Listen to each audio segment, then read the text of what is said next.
Hi there, my name is JackTheFallout and today I'm going to show you how to make Blade and Sorcery 100 times more brutal. Blade and Sorcery is one of the best virtual reality games available at this current time. I have managed to put over 200 hours into the game myself and I'm not bored of it yet. And the reason for that is the massive amount of mods that people spend their time creating for this game. So, the footage that you are currently watching is the game that has been unmodded. I removed all of my mods, cleared my Vortex library, and this is the game with 0 mods in it. As I behead this poor woman, I think to myself, it's just missing something. And I think I know exactly what this game is missing.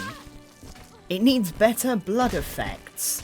And this is where realistic bleeding for U10 comes to the rescue. To mod Blade and Sorcery is incredibly easy. You have 2 options. You can get Vortex, which is a mod manager, link in the description. So what you're going to want to do is you want to open Steam, find Blade and Sorcery, right click on it, go to manage, browse local files, a folder will open. Open the Blade and Sorcery directory folder, click on data, click on streaming assets, and then you'll see the mod folder. Click on the mod folder, drag your mods in there, and then extract them in place, and then your mods should be installed. For Vortex, you just want to drag and drop the files in the drop files section, and then click install. Don't forget to elevate and deploy the mods as well. Now that we got the tutorial stuff out the way, what does realistic bleeding do? Realistic bleeding, well, it's in the name. They bleed realistically. If you were to cut someone or slice them, you would probably go to prison.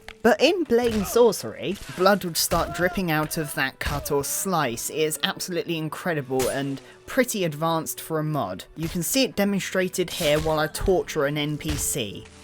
While this mod is pretty damn good, it's just not enough. Not for me. Or you for that matter, that's why you're watching this video. So what do we need? We need a little extra movement. We're going to want to move around the arena with ease, be able to jump off of walls and stab our opponents. And that's where Spider-Man climbing comes into play. We've been bitten by a radioactive spider during our play in Blade and Sorcery, and we can now climb up walls with ease. You install this mod just like I showed you at the beginning of this video, and this is what this mod lets you do. You look at me, I have Spider-Man powers. I can climb like an Assassin's Creed. With this mod installed, it will let you pull off a number of tricks like the jump off wall and stab them in the face trick, the sidestep, slice them, dice them trick, just like that. Yeah, it's really good. When you pull off one of these trick shots, it can feel really satisfying, especially if you get a good hit in. As fantastic as this mod is,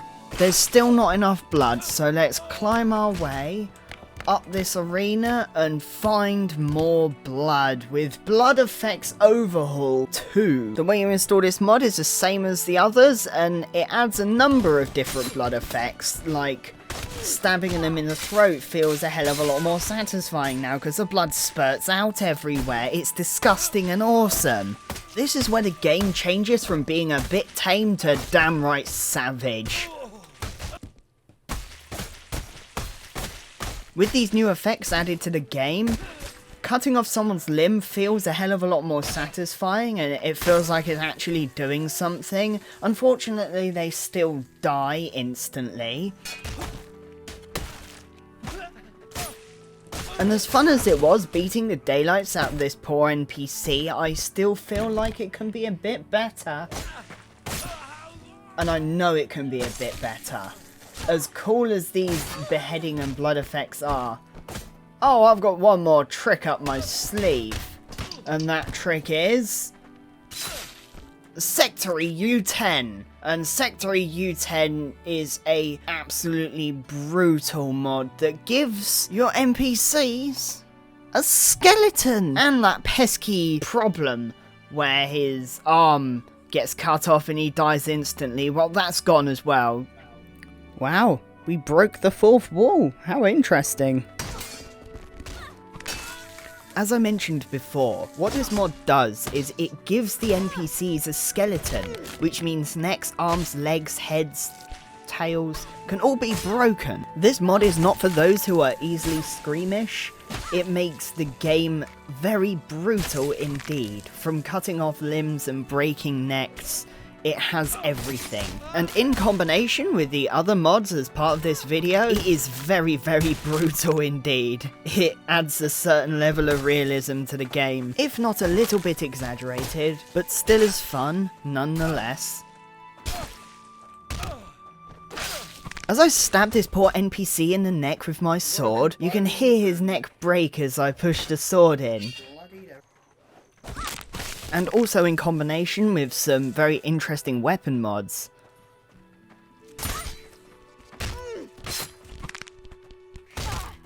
Doing stuff like this never gets old.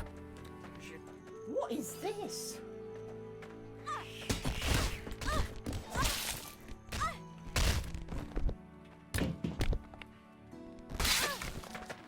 Then it comes to the part of the video where adding axes the size of buses has very satisfying effects. Whacking said person with axes the size of buses has very interesting effects on the NPCs. See what I mean? Both his arms were broken. Yep, see that? And last, but certainly not least, we have better decaps for U9.3 and U10. And just like our first mod, realistic bleeding, it's in the name. It gives you better decapitations, which I'll demonstrate right now in succession.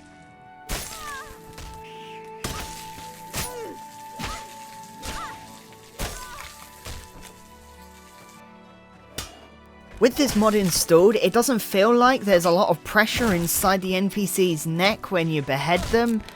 The heads don't just pop off anymore. So if you're somewhat interested in making your game look like this, then all of the mods are in the description. Follow the tutorial and you should be on your way to making Blade and Sorcery 100 times more brutal. I'm so sorry. Technically the video's over, but there's a little bit of a compilation here if you feel like sticking around. Thank you for watching and bye for now.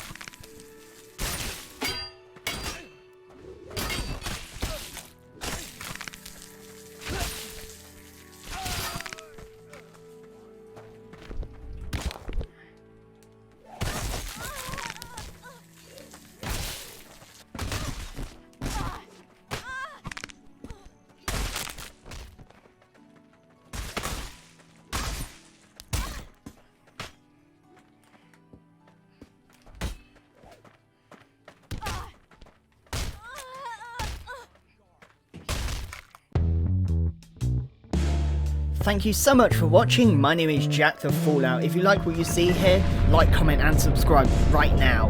That was a bit different. I hope you enjoyed the video. All of the mod links are in the description, so there you go. Thank you to Streamin for being our current Patreon, and I'll see you very soon. Bye for now.